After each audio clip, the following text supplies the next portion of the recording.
A while back, we wrote a wonderful book called Money and the Law of Attraction. Many people were eager to know how to put money into the equation.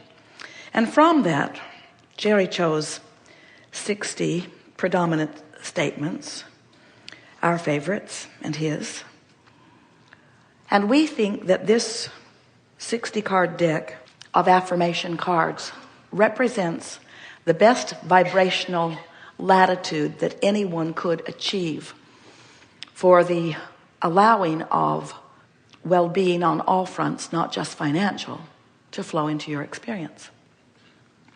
But we also know that when you're standing fixated on the problem of not enough money, that these cards are as much a curse as a blessing. Because when you affirm what you want, when you're feeling strong absence of it, you just get defensive, don't you? I can earn money by doing what I love to do. Right. The story I tell is the basis of my life. That's not good news. My every story is attracting its vibrational match. Oh, kill me now. I can see my world through the eyes of Source. My source must be blind. My attention to unwanted attracts more unwanted. Damn.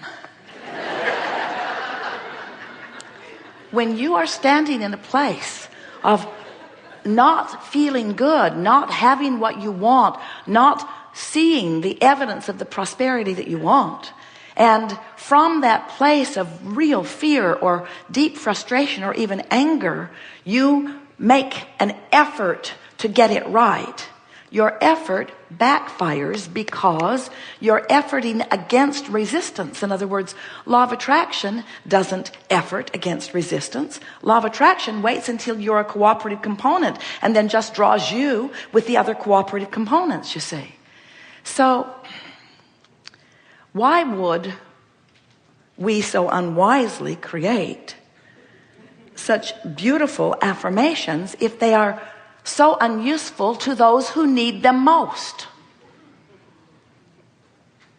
Because need and desire are different frequencies. Because problems and solutions are different frequencies. Because we know that sometimes you'll be in the vibration of solution. Sometimes you'll be in the vortex. Sometimes you'll be tuned in, turned on, tapped into who you really are. Sometimes you will have just made love with your lover and you will be so high on life. Sometimes you will have just seen a rainbow or a sunset.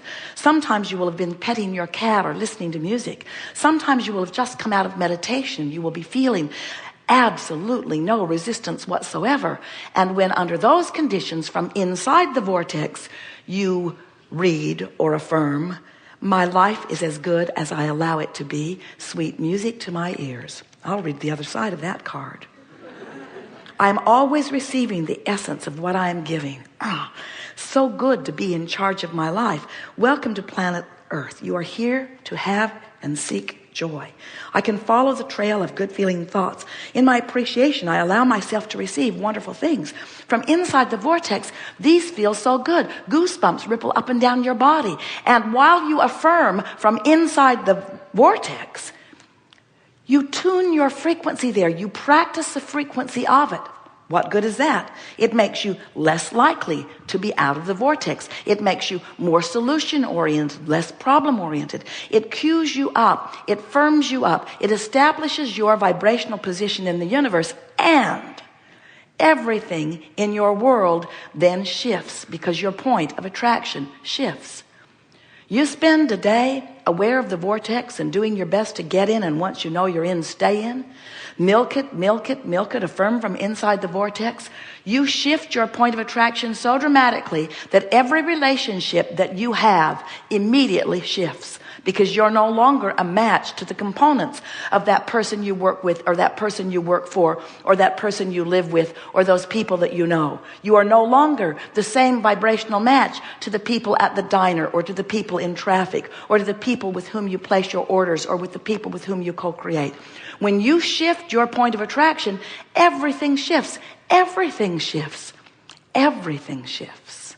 And as it shifts from inside the vortex, it shifts for the better. You keep that up a little bit. People watching you will say, "What is your magic?" And you'll say, "I stopped trying so hard.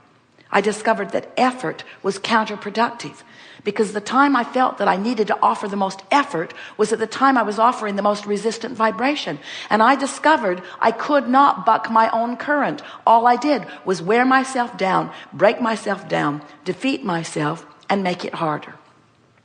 So what did you decide to do, they ask. If you stop effort, won't the world come to a screeching halt? Then they really come after you. Well, if nobody went to work, then what kind of a world would it be? Happier.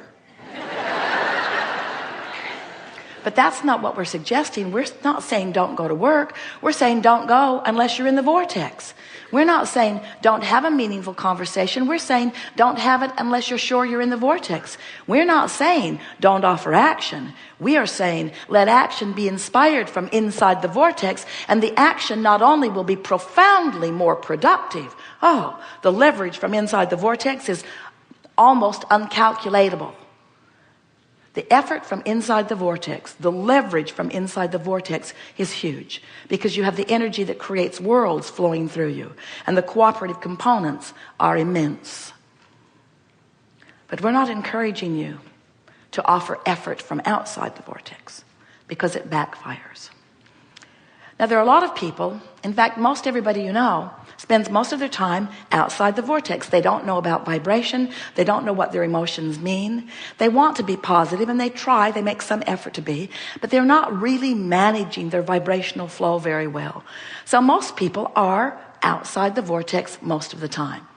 And then they gather together in groups, on the internet, or just in neighborhoods. Law of attraction sort of brings them in their similarities together. And they come up with conclusions about how they and everybody else should live life. Laws are made from that group. In other words, they are the ones that decide. They sort out the good piles from the bad piles, and they decide what's a right way of life and what's a wrong way of life. And we will acknowledge that among those outside the vortex efforters, that it is evident when someone is trying and when someone isn't. They have diplomas. They have better paying jobs in many cases. They live in nicer houses in many cases. You can tell which ones are trying and which ones aren't in that out of the vortex group. But friends, it's the out of the vortex group. It's like being king of the molehill. It's the out of the vortex group. In other words, the masters come from in the vortex. Your clarity, your inspiration, your creations, your inventions, your wonderful new ideas, your zest for life comes from the inside the vortex group, you see. So we're not wanting to make you feel bad when you're out of the vortex, because certainly it adds to the step one experience. We just want you to get this into perspective and realize that next time you find yourself really digging in and trying hard, that you're working against yourself, and you might want to just chill for a while and remember who you are. Maybe listen to some meditation. Maybe count your breathing. Maybe get in sync with some music. Maybe bask a little. Maybe do something that is pleasing. Maybe do anything or everything that you can think of to release the tension that is holding you outside the vortex. And it is our promise to you that once you are aware of the existence of this vortex, and once you are aware of your guidance system, which lets you know where you are in proximity to it, and once your mantra, once your motto, once what really matters to you is, today, no matter where I'm going, no matter what I'm doing, no matter who I'm doing it with, it is my dominant intent to look for what I'm wanting to see. I'm agreeably oriented. I am appreciatively oriented. I comment on things that I appreciate. And when I feel an impulse to criticize, I sit on it. I don't go with it. I don't make more of it. I don't amplify it with words. I don't amplify it with groups. I don't comment on it. I no longer am trying, efforting myself into a better place. I'm practicing the art of allowing. Because I've now discovered that my inner being is in my vortex and calling me home, calling me toward all that I've become. And if I am even hanging around in the vicinity of hopefulness, my vortex calls me in on a really regular basis. And once you start living more of your life from inside the vortex, you'll have more insight. You'll have better timing. You'll feel better. Your sense of humor will be keener. Your sense of intelligence will be keener. You'll think of things, those to-do lists. You won't have to drag them around. You'll be at the grocery store and you'll remember what you want. You'll be moving through life and the right thing at the right time will occur to you. You'll be tuned in, tapped in, not to a memory bank, not to a to-do list in your head, but you'll be tapped into the vibrational equivalent of all that you have become. Who knows who you really are in relationship to who and where you are at all times, in all moments of all days. Talk about a concierge. Talk about an impulse giver. It's like walking through life with somebody who not only knows who you are, but loves who you are, who is constantly hinting and opening doors and orchestrating circumstances and events in order to allow you to be all that you can be. Hesitating just at the right moment so that you're not in the elevator with that person, but you are in the elevator with that person. Finding yourself hesitating in traffic just right so that it opens for you so that you can make your lane shift. In other words, there are so many things that many of you might call inconsequential or insignificant that just make the flow of life so remarkable. When you live life from inside the vortex, you're living life as you intended. Because you are a powerful creator who said, I'll go forth, I'll choose from the buffet, I'll identify what I want, and I'll line up with it. And I'll do it again and again and again and again, because lining up with who I am is the zest of life that I've always been looking for. You think it's the manifestations, and we want you to have manifestations. We're not trying to talk you out of the glitter or glitz or beauty or anything that you want. We want you to have the manifestations.